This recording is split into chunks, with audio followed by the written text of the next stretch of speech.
Hello, everyone, and welcome back to Gander Gardening with Dawn. Today is May the 29th, and it's only 7 degrees Celsius here in our garden. And we are experiencing an anything but lovely stationary low with our weather. So, this video is just going to be about the plants that you can rely on in May even when the weather is something you absolutely cannot rely upon. So, if that is something that you're interested in, stay around. I would really appreciate it. I have several pulmonarias in my garden, and they come in very handy when it is cold and wet in May, as it's been for most of this May. And this one is called Raspberry Splash. And I just love this one. It's quite different because the flowers are a very light and pretty pink, and I would highly recommend this one. Another favorite pulmonaria of mine is this one called Blue Ensign. I've talked about this one before, as of course I have most of the plants in my garden, but this one has really intense blue, really dark purpley blue flowers. And this one spreads a bit. Most of the others that I have, they get a little bigger every year, but they don't tend to spread. But this one self-seeds. So if you grow it, that's something you need to be aware of. And here's another grouping of the blue ensign. And these were not planted by me. These were self-seeded. So if you're happy with that in your shady areas, this is definitely one to grow. Here's another pulmonaria. As I said, I grow lots of these. And this one is called Majest. And it has solid silver leaves. This one is a little behind most of the others.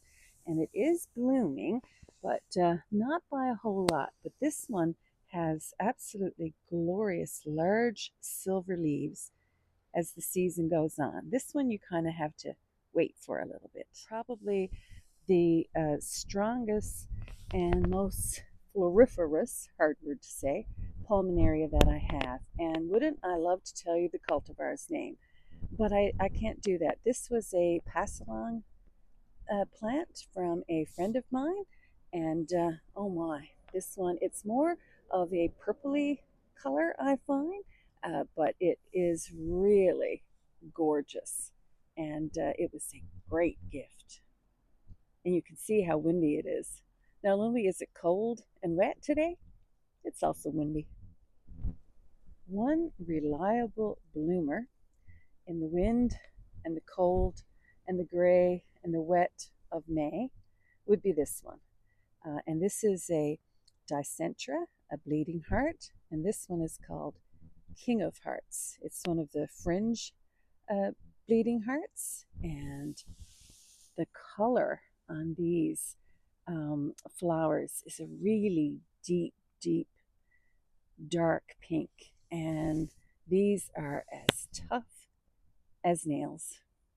And a little further along, there's another patch of them. I divided this one last year, and it didn't seem to mind it at all. So if you get one and you get it growing, you can take bits off the edge and move it all around your garden. And yeah, and it's so reliable. And the beauty of the fringe bleeding hearts, this one in particular, it will bloom for the entire summer. Also blooming for the entire summer once it gets started is another of the fringe bleeding hearts. And this one is white with just a hint of a lavender pink towards the base of each flower. And this one is called Aurora. And I've had this one for a really long time. It doesn't seed. It's just come back a little bit bigger every year. Very reliable. And again, extremely tough. And I appreciate that in May. Although it's been far from warm so far in our garden this year. The foxgloves that I grew from seed this year and planted out about a month ago are really looking strong in our garden right now would be Brunnera. And this one is called Alexander's Great. And if you've watched my channel at all, you know that I bought these last year and I was astonished by how well that they did. And even though our weather has been, well, a little disappointing to say the least, it is starting to bloom, but there are hundreds, literally hundreds of uh, flowers here ready to get going on these 3 plants that I have. And behind there are other seed grown foxgloves from this year and some that are coming back from last year. And here's a Jack Frost Brunnera that's doing really well, and it is growing right next to this corydalus, and this one is called Purple Bird.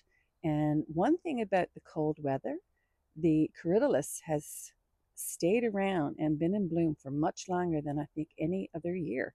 So I guess with everything, there's a little silver lining. I have several very colorful and bright groupings of tulips throughout my garden. Here's one. And usually they would be in bloom before now, but it's just not been great and not a lot of sun. One day of sun, and these guys would open and would be outstanding. But even like this, they're lovely. And this is a good, some of these that are a little tighter in bud would be great to cut right now and bring inside. I'm really, really pleased with how well the tulips have come back this year. This is a grouping of red Apeldoorn tulips, and it almost seems as though they multiplied. I was pretty sure that was something that tulips did not do, but we had a really long, cold, and very snowy winter, and seems like they like that. So tulips in cold gardens, good match. And from lower down, you can see through my front, one of my front flower beds here, that I have quite a number of tulips, and they're mostly in the yellow, red, and apricot family. Those are my favorite colors for tulips. You can also see some more of the self-seeded blue ensign pulmonaria. So I warned you, if you plant it, it's going to move around. Just like the purple bird corydalus, these blue hyacinths are hanging on much, much longer than they usually do because of our cool and gray weather. And aren't these guys something? Just to show you how cold hardy cosmos can be once they're hardened off, this one has been planted outside for over 2 weeks, and the weather's been horrible, quite honestly. And there's been several nights where it's gone down close to freezing, and it's growing really well. So these are half hardy, and they can take the cold. They'd be much happier without it, but they can take it. Amid this sea of big root geranium and yellow loosestrife, 2 plants that are often not popular, but I grow them because they look like this in May in Newfoundland. And yeah, that's a wonderful thing. Not a lot of plants look as great as this time of year. But in the midst of there, I have a pot with 3 more cosmos. These are apricota. And again, these have been planted out here in this pot for over 2 weeks.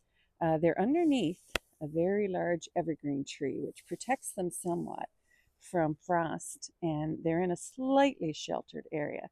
But yeah, now we may have a very cold night coming up, so I might throw a bit of frost cloth over this whole pot and a few of the others, but much more resilient and cold tolerant than you might think.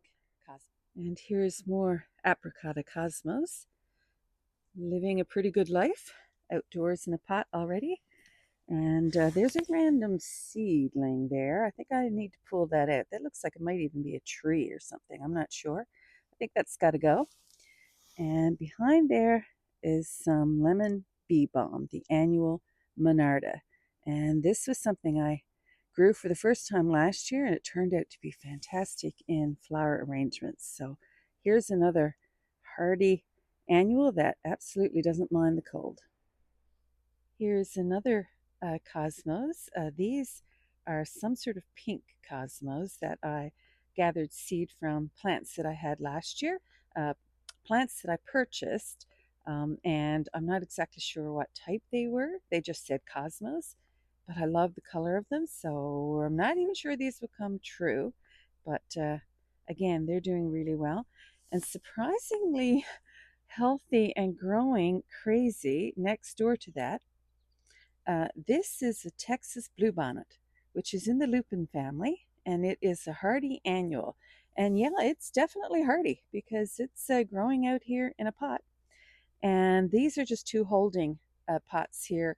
Love some advice. What should I plant in front of this Texas bluebonnet? The bluebonnet will have very deep blue um, lupin-like flowers, shorter than the ones that we have here in Newfoundland, and with white tops. So I was thinking either something blue to match, white to match, or maybe something in a yellow or an apricot to contrast. So love to know, but I'm really surprised with how well this is growing because it's a long way from home this month.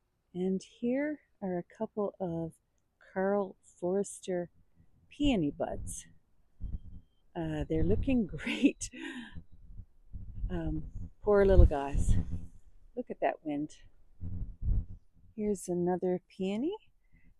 This time you can't see any buds on it yet, and this one's about maybe 15 or 16 inches tall.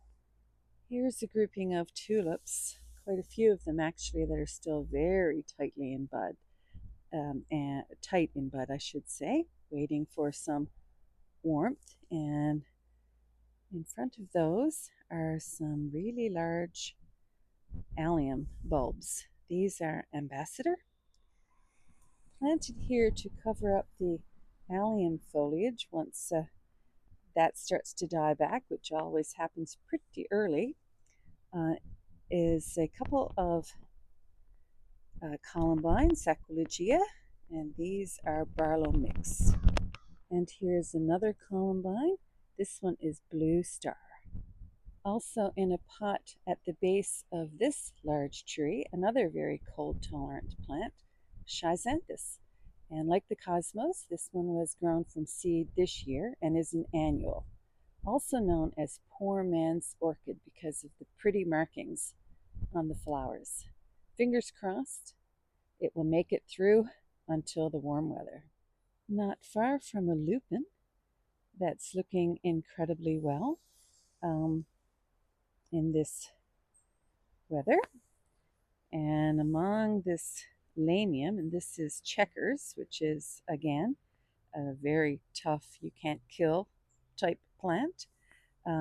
There's a container where I let some feverfew self seed, I let that come back, and I planted 3 schizanthus in here as well. And again, they're taking the interesting start to our spring very well. In the front there, we have a rogue goat's beard seedling that I'm going to pull out because I don't want that one there. And I may move it somewhere else or give it away because it's and almost mind-boggling for a plant that's so hard to start from seed for many times anyway. Sometimes it's easy, sometimes it's very, very hard. This purple belvine, which comes from Mexico, I don't know what it thinks about living here, but I've 2 planted here that will grow up this trellis, and they're blooming already. they're tough little guys, much tougher than you would think. If you want to feel good about gardening and you live in a colder zone, we're here, of course, in zone 5A. Feels like zone 1 this year. But in any case, grow rhubarb. It will make you feel good about gardening because this is growing like a charm, and some of these rhubarb stalks are so thick. This one right here has to be well over an inch in diameter. So, yeah, some strawberry rhubarb jam coming up. So that's about it for today. Thank you so much for watching.